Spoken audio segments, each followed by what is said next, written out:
Papa révérend, bonsoir. Bonsoir papa journaliste. On est aujourd'hui le 27 du 10e mois de l'an 2014, dans le mois d'octobre. Nous venons de passer les festivités marquant la transfiguration et la naissance de Papa Simon Kimbangu. Lubumbashi, vendredi 12 octobre 51. Nkamba, Nouvelle-Jérusalem, 12 octobre 51. Papa, j'ai appris que vous étiez dans le Katanga. Dites-moi, qui êtes-vous exactement, s'il vous plaît? Évidemment, et moi j'ai œuvré au Katanga comme représentant provincial durant 6 ans.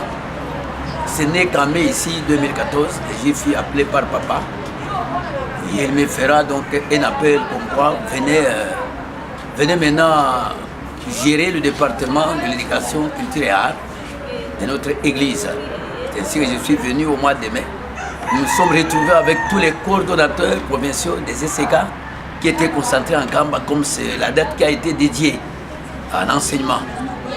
Donc, et de là, je suis venu regagner ici Kinshasa afin que je commence à gérer mon département, là où je me trouve présentement. D'accord. Mais dans le Katanga, c'est là où Papa Simon Kimbangu est resté pendant 30 ans. Que savez-vous de cette prison où il était enfermé?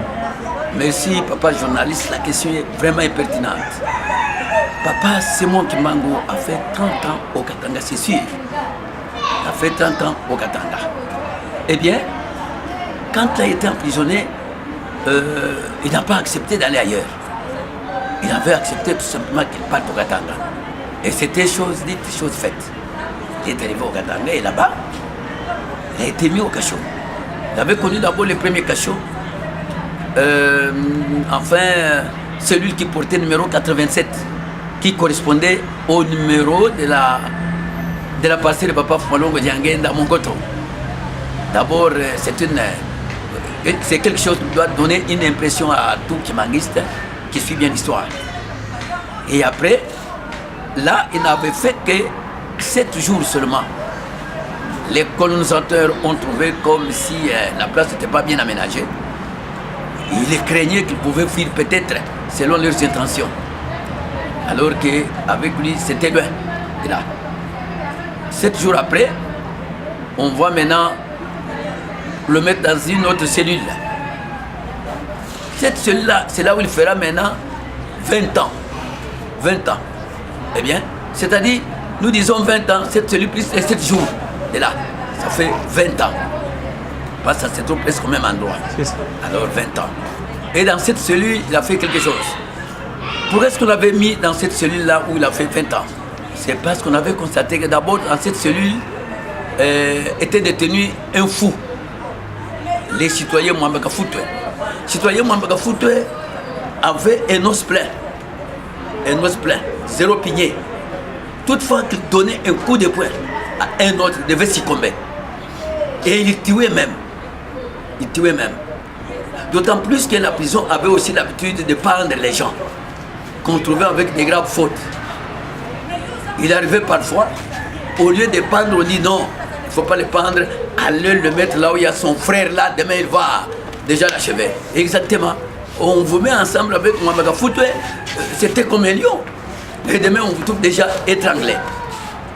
C'est ainsi qu'on jugera aussi pour mettre Papa Simon Kimbangu aussi là-bas, avec les mêmes intentions d'être abattu peut-être au coup de poing par ces fameux Mwamba. Mais quand Papa a regagné cette cellule, la première chose à faire, il avait d'abord guéri Mwambaka Fout qui était fou. Il est devenu un ami intime, à tel point qu'il commençait maintenant à causer ensemble. Il n'y avait plus moyen de se soucier de quelque chose. Et toutefois, quand l'homme blanc a envoyé les espions pour voir comment est-ce qu'il cohabite, peut-être là déjà tué, les gens ne faisaient que s'étonner. Ils faisaient que s'étonner, mais comment? Ces types, vraiment avec ces types-là qui n'ont jamais approché autre, mais avec Simon Kimbangu, nous ne parvenons pas à comprendre que ce sont des amis. Quand Kimbangu parle, vous voyez, Mwambaka Fout rit beaucoup. Quand Kimbangu, si Mwambaka Fout aussi parle, c'est vice-versa. Et alors tout le monde ne comprenait pas les phénomènes qui devaient en tout cas se faire là-bas. C'est ainsi que maintenant, un jour, papa, c'est moi qui Kimbangu dira, Mwambaka Foutoué, tu avais battu un blanc, mais tu ne seras pas pendu. comme on est en train de pendre d'autres personnes. Mais toi, tu ne seras pas pendu. On va te libérer, tu vas regagner ton domicile. Mais je te dis une chose. Quand tu vas regagner ton domicile, va chercher une église dans votre village là, ou aux environs. Une église qui baptise les gens au nom de Jésus-Christ. Pour que les jours de votre mort, vous puissiez aller rencontrer Jésus-Christ. Mais sinon, mourir sans être baptisé en son nom, alors vous serez perdu. Vous n'aurez pas où aller. Mwamba dit oui, je vais le faire. Mais ça n'a pas fait beaucoup de jours. Quelques temps après, Mwamba Kafoutou est appelé pour être libéré. On l'a libéré. Il est parti. Il s'est choisi son domicile en Zambie. Mais nous, en tant que nouveaux croyants à cette époque, dans les années 70, quand on nous avait reçus dans l'église kimangiste, lorsque les anciens se mettaient à nous donner de telles histoires, mais ce n'est pas à 100% qu'on acceptait. On doutait. Parfois, les kimangistes voudraient faire des éloges pour que l'église ou leurs prophètes puissent vraiment supplanter tous les autres. Mais pourtant, c'est une chose vraie. Comment? Après m'avoir appelé là où j'exerçais les fonctions de pasteur et disciple là-bas, en 1999, je suis appelé.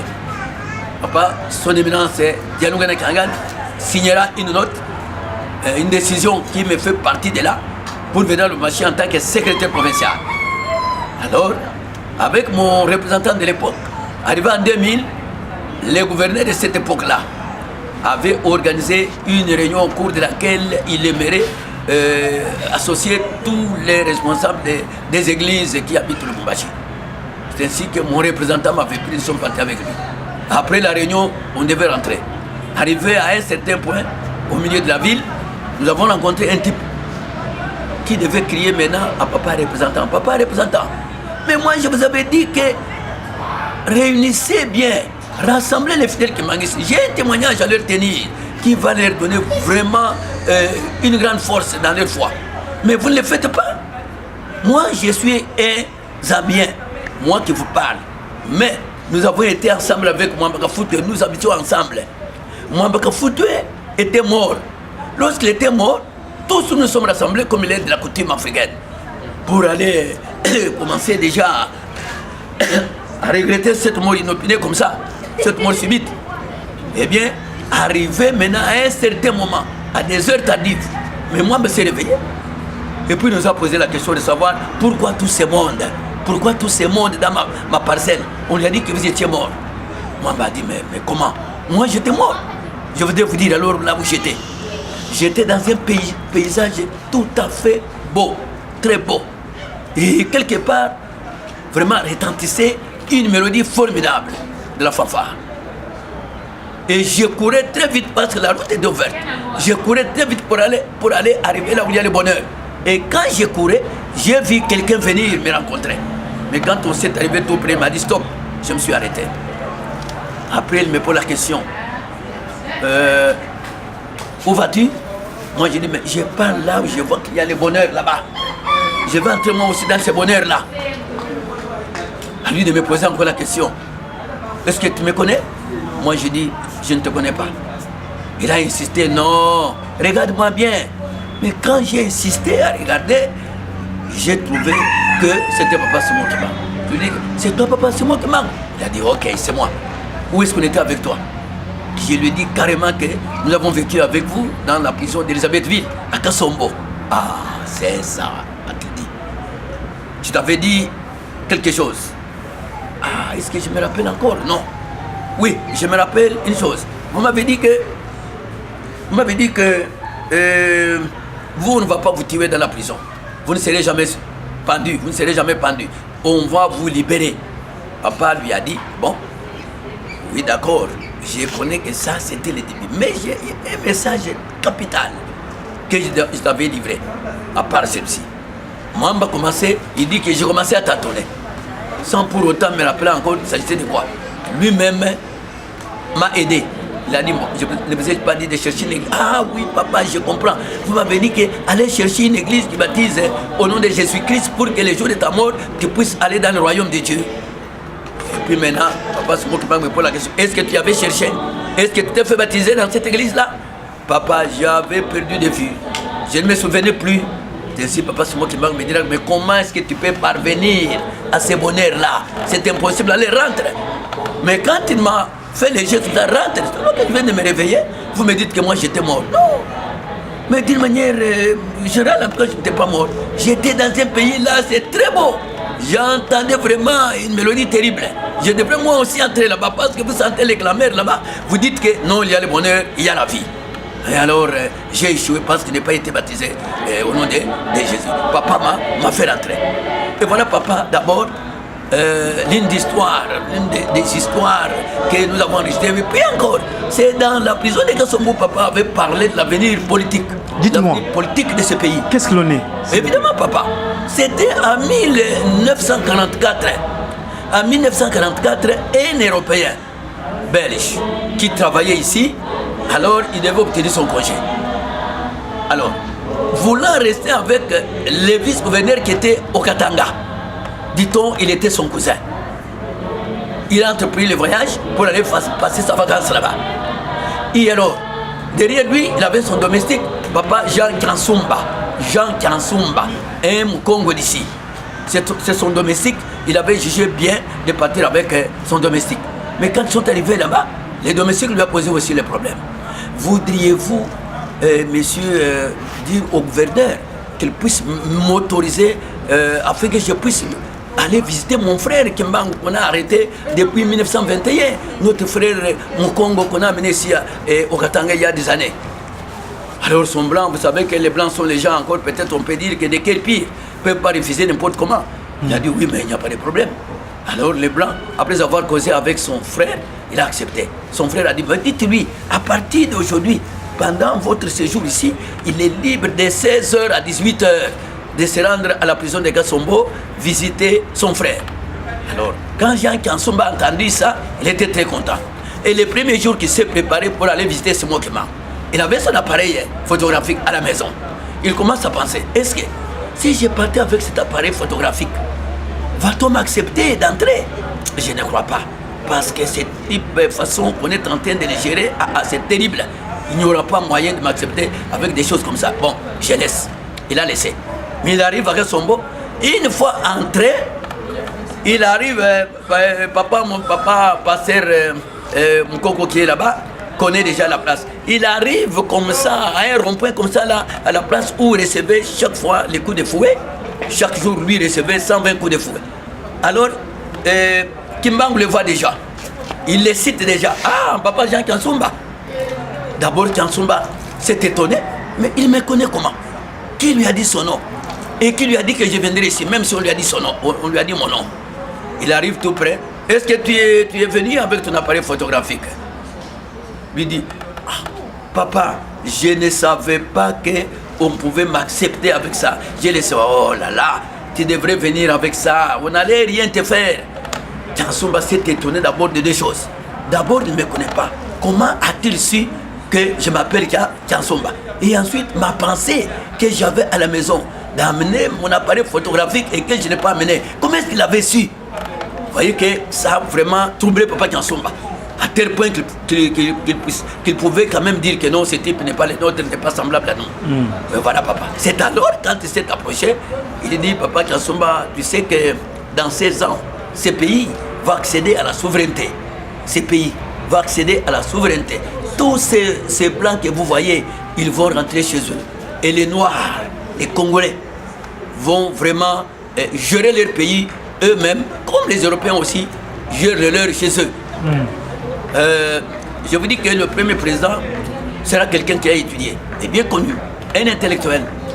Celui-là ne fera pas, enfin, mandat complet. Il ne va pas terminer son mandat. Mais toutefois, il n'a pas cité le nom de quelqu'un. Il ne fera pas, donc son mandat ne sera pas terminé parce qu'il ne connaît pas son Dieu. Ça, c'est la raison qu'il avait avancée pour le premier président. Donc, il ne connaît pas son Dieu. C'est ça le défaut. Et un deuxième viendra qui n'a pas étudié beaucoup. Mais celui-ci fera beaucoup de temps. Il fera beaucoup d'années. Il va accumuler la richesse. Les pays, vraiment les enfants, seront orgueilleux vis-à-vis des parents. Et puis des enlèvements, tout. Celui-là, il va accumuler la richesse, il ne verra pas se comparer à un autre. Alors, Quelque temps après, il fera beaucoup d'années, lui. Et le peuple le chassera. Ensuite viendra un troisième. Le troisième, c'est un intellectuel d'éloge. C'est un type qui connaît beaucoup, qui a beaucoup appris. Mais fort malheureusement, une mauvaise politique, il ne va pas faire beaucoup. Son mandat ne fera pas même pas beaucoup de temps. Alors, il dit ça. Et enfin, écoutez bien, enfin, s'il dit enfin, parce qu'il n'y avait pas un cinquième, enfin viendra un quatrième. Le quatrième là qui viendra, ça c'est un enfant de Dieu. C'est un homme très calme. Il ne parle pas beaucoup, il n'attaque pas, il est calme. Mais c'est celui-là. Les gens vont le déconsidérer croyant qu'il ne pourra rien faire. Et pourtant, c'est lui qui va faire quelque chose pour reconstruire ce pays. Voilà. Il connaît Dieu. Celui-là, il connaît Dieu. Écoutez, papa. Et voilà maintenant la suite des hommes politiques que papa, d'une manière chronologique, comme je viens de l'énumérer, papa Simon Kimbangu avait donc révélé là à Kassomo. Mais toutefois, il n'a pas cité le nom. Mais nous sommes en train de les comparer. Compte tenu, il fera ça, il sera comme ça. Nous le comparons, c'est celui-ci. Et nous voyons maintenant notre actuel président. Vraiment, tenons calme si nous devons le dire d'une manière sincère. Tenons calme, qui n'attaque pas, il est vraiment bien. Et il cherche la vie des gens. Et vous voyez maintenant aujourd'hui les pays qui étaient démolis, vous voyez maintenant les routes, vous voyez maintenant les bâtiments, vous voyez, tout le monde se permet d'aller n'importe où dans ces pays-ci. Et voilà papa. Donc ça, c'est papa Simon qui a fait. Il n'a pas parlé de 5e président, mais il est arrivé au 4e président. Nous ne savons pas si les 5e, il n'y en aura pas parce que Dieu a dit. Peut-être, du moins moi qui suis kimbanguiste et qui connais ce que notre Dieu Kimbangu a dit. Parce que Kimbangu a dit quelque chose, nous Kimbangu, nous le prenons Dieu. On ne peut pas disconvenir. Vous comprenez papa? Alors on accepte à 100%, sans doute aucun. D'accord. Merci, Père Révérend. Vous avez parlé tout à l'heure des 20 ans, 7 jours, puis 20 ans, parce que ça fait 30 ans. Exactement. Qu'est-ce qui s'est passé? L'histoire n'est pas terminée. Et après, maintenant là-bas, l'homme blanc avait trouvé que les types n'étaient pas agressifs. Donc ils ne pouvaient pas rester isolés. Il ne devait pas rester isolé. Il faut l'amener à l'endroit, là où il y a d'autres. S'il y a vraiment un moment de récréation ou bien de midi partage et tout consort, il peut quand même se réjouir avec les autres. C'est ainsi qu'on le fera partie de là jusqu'à la cellule où il fera 10 ans maintenant. Il fera maintenant 10 ans. Et là-bas, qu'est-ce qui se passera? Il est là, toujours. Mais on verra maintenant. Le 4 octobre. Le 4 octobre 1951, très tôt matin, les policiers de garde. Alors, qui devait surveiller maintenant une voiture? Qui est à l'extérieur, c'était ici? Tous les prisonniers sont encore enfermés. Mais c'est là, c'est qui? On regarde tout près, c'est Kimbangu. Vite, il court au bureau et à la résidence du chef de prison, le directeur de prison, un Européen, un Belge. Allez voir Kimbangu est à l'extérieur. C'est le lieu, il vient très vite. Avec l'intention que peut-être il voulait fuir. Arrivé là-bas, il trouve Simon Kimbangu à l'extérieur, assis. Il dit, Kimbangu, qui t'a fait sortir? Rentre mon cachot. Kimbangu ne dit rien. Kimbangu, rentre. Kimbangu ne dit rien. Kimbangu rentre, il lui dit, je ne rentrerai plus, désormais mon cachot est terminé, ma prison est terminée. Ma prison est terminée. Je me suis convenu avec Jésus-Christ. Il m'a dit, les jours de ma condamnation, à Bazangungu, Tissiville. Alors, il m'a dit qu'accepter de souffrir pendant 30 ans, des peines comme ça physiquement. Et je viens de comprendre, c'était le 3 octobre 1921. Hier, le 3 octobre 1951, ça fait exactement 30 ans. Donc, je ne vois pas pour quelle raison il doit encore rentrer. Et c'était fini. Ici, tu n'as plus parlé encore. Et non, maintenant Kimbangu, non, sinon nous autres, quand le royaume de la Belgique apprend que Kimbangu est à l'extérieur, et moi on va me pendre, on va me tuer, que vous êtes complices, vous voulez faire fuir ce mot Kimbangu, et ainsi de suite. Les bras savaient que tâtonnaient par-ci par-là. C'est ainsi que maintenant, un prêtre viendra dire, maintenant quelques temps après, on trouvera que ce mot Kimbangu devient un peu malade. On regarde comme ça, les coups gonflent comment. Mais non, non, il est malade, il faut l'amener à l'hôpital. Il faut l'amener à l'hôpital. Bon. Et puis, il y a un père, prêtre catholique, qui vient lui dire, c'est moi Kimbangu, si tu peux accepter qu'on administre le dernier sacrement sur toi, pour que le jour de ta mort, tu puisses aller rencontrer Jésus-Christ. Alors c'est moi qui lui pose la question. Est-ce que toi d'abord, tu es un véritable serviteur de Dieu? Oui, dit le prêtre.